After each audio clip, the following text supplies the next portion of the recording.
it was our desire to remind you that you are vibrational first, which means you got to pay attention to something other than what you're seeing and hearing and smelling and tasting and touching, because while that is vibrational interpretation, most people don't know that. So it was necessary to help you to understand that you are emitting a vibrational signal, in order to help you to understand that your signal that you are emitting is being answered all the time, and that's what equals your life experience, period. Most humans don't know that, and in many cases don't want to know that, because they don't want to assume responsibility for what's coming, especially the parts they didn't want to come. Abraham, I'm sure I'm not the creator of my own reality. I would not have created that. And we say, we didn't say you did it on purpose, but you did do it. You did do it. Sounds a little blameful, doesn't it? You did do it. But when you realize that you have creative control of your experience, because you have vibrational control of your experience, because you have focused control of your experience, because you have the ability to focus, then you say, all right. But then when it's hard, you say, not all right. This shouldn't be this hard. This shouldn't be this hard. And then you say something, which is the last thing we ever want to hear from you.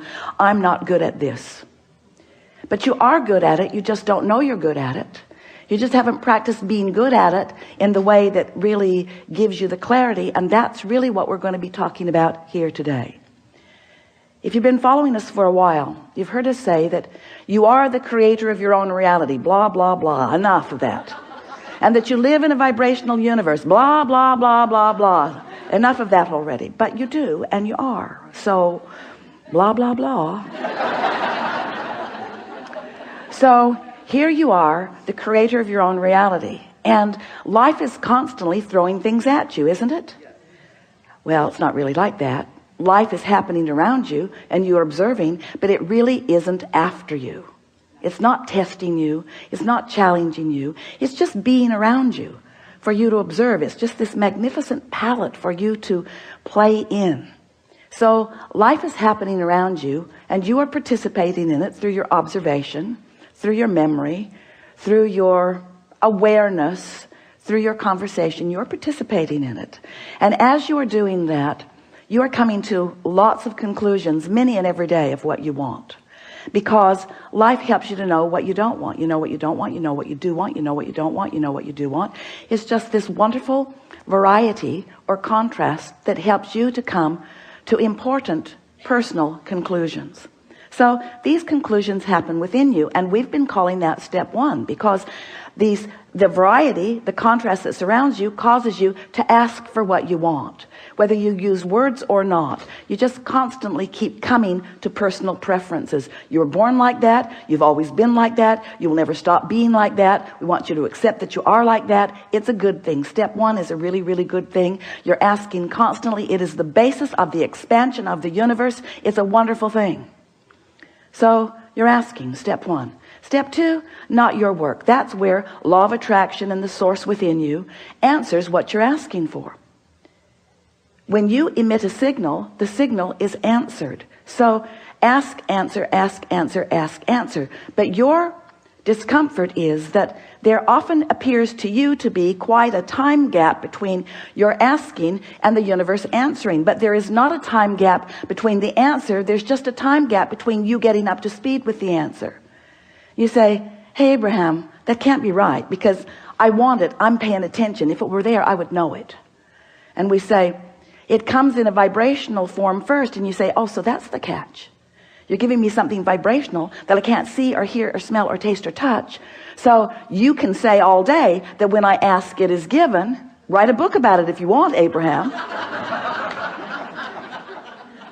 You can say that all day, but to me it doesn't feel like it's being given. And we say that's because you're in a different frequency from what you're asking for. You have to line up with what you're asking for. In other words, when you want more money because you clearly do not have enough, when you feel frightened or bound or in trouble financially or just not satisfied, when you feel that way, you are that way. And you say, no, I feel that way because I am that way. And we say, no, you am that way because you feel that way. In other words, it works differently than you think it does, but you've been observing it for so long, you don't know which came first.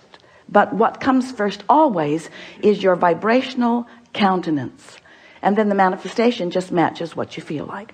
So if you want more money and you feel like you don't have enough money, you can ask all day, all day, all day, every day. You can write long lists of it. But if in your belly, if in your being, if you're feeling the fear or the absence of money, then you've got a vibration going that's different from the answer that you seek. You want more money, but your vibration says, I don't have enough. And the universe says, and law of attraction answers you with what you're feeling. So a lot of our physical friends, especially in the beginning, say, well, then it doesn't seem like I can get there from there. It doesn't seem like I can get to where I want to be from where I am. Because if I am missing something that I want, and I'm aware that I'm missing this thing that I want, and in fact, the reason that I'm speaking about it so clearly is because it's missing, and that's why I want it, then how do I get there? And we say, you have to feel like it feels to have it. And you say, okay, then give it to me and I will.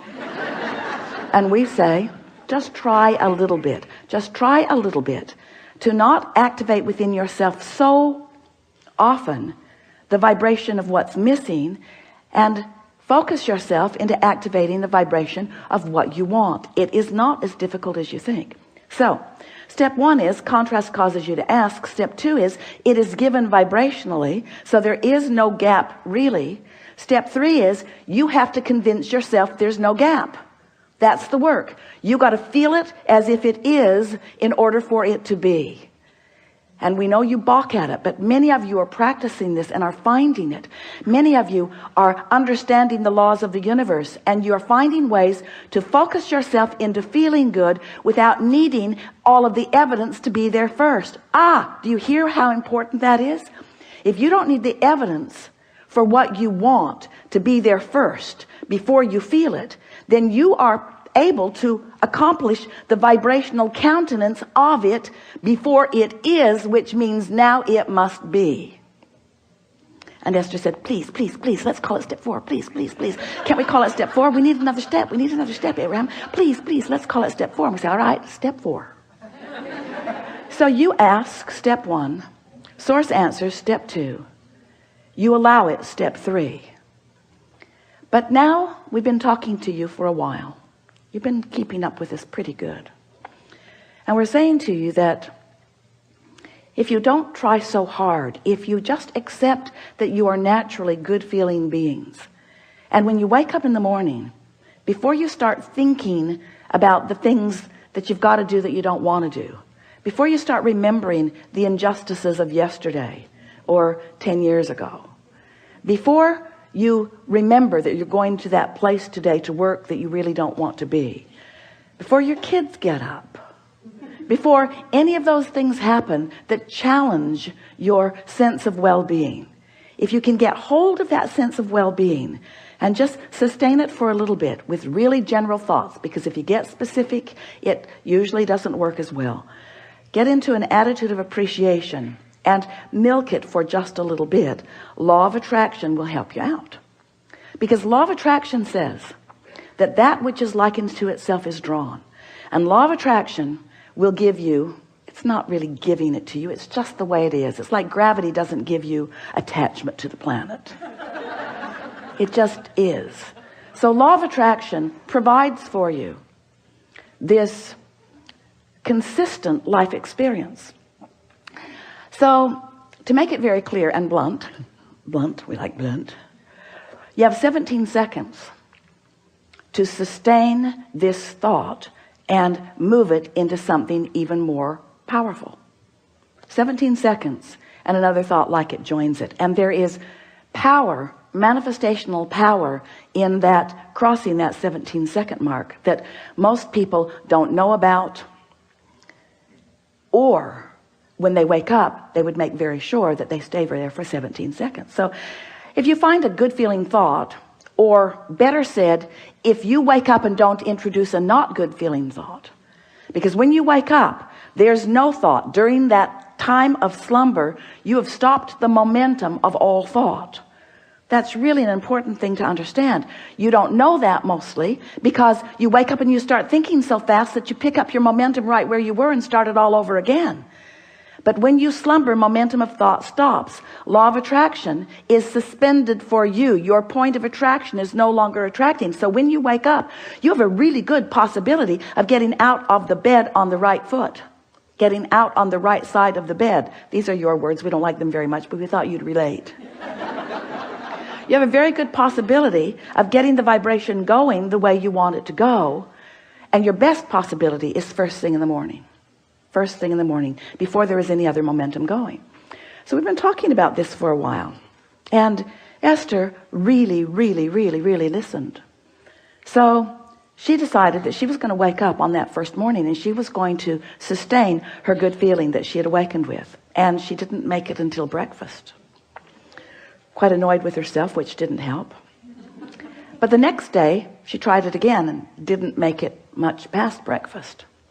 Then she discovered that if she just wouldn't read her email, it would help. So her dominant intent became to sustain this feeling of well-being as long as I can.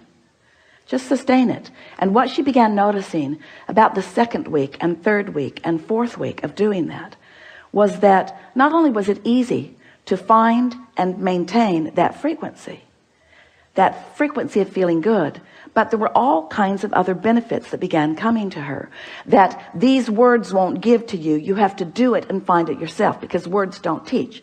So we're just explaining to you what Esther experienced. She found a new clarity that was not within her before. She found a sort of stable ride. She remembered Jerry's story of shock absorbers. He used to tell a story about he got a new car. He was test driving it. It was a beautiful Cadillac and it was in San Diego. And the salesperson took him down a road that Jerry thought no nice car should ever be on. And he was amazed at the ride that that car gave him, even on a very bumpy road, because the suspension system, the shock absorbers were such that even though there were bumps in the road, he did not feel them in that car. And he used that analogy always, and it's the same analogy that we're offering to you here.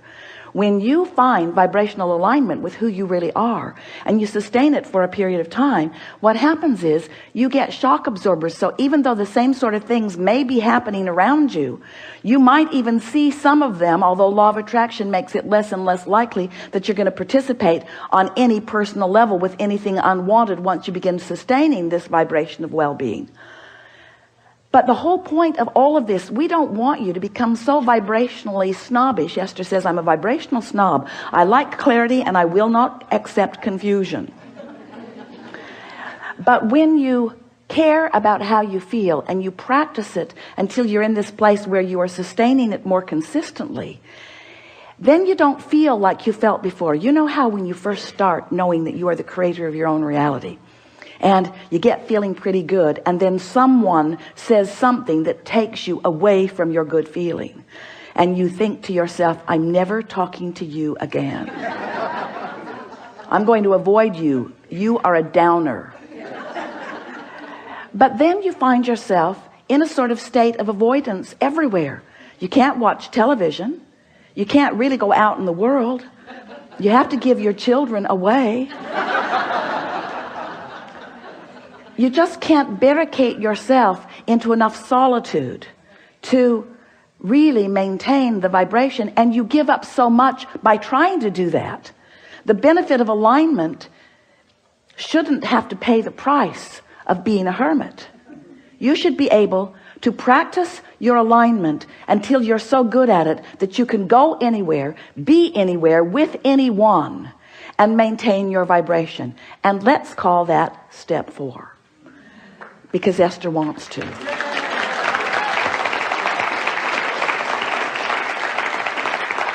So what it requires really is enough determination to focus first thing in the morning, and until you know that you've got it and you're able to maintain it, and then to simply watch what happens in your experience as a result of that newfound alignment and that newfound clarity.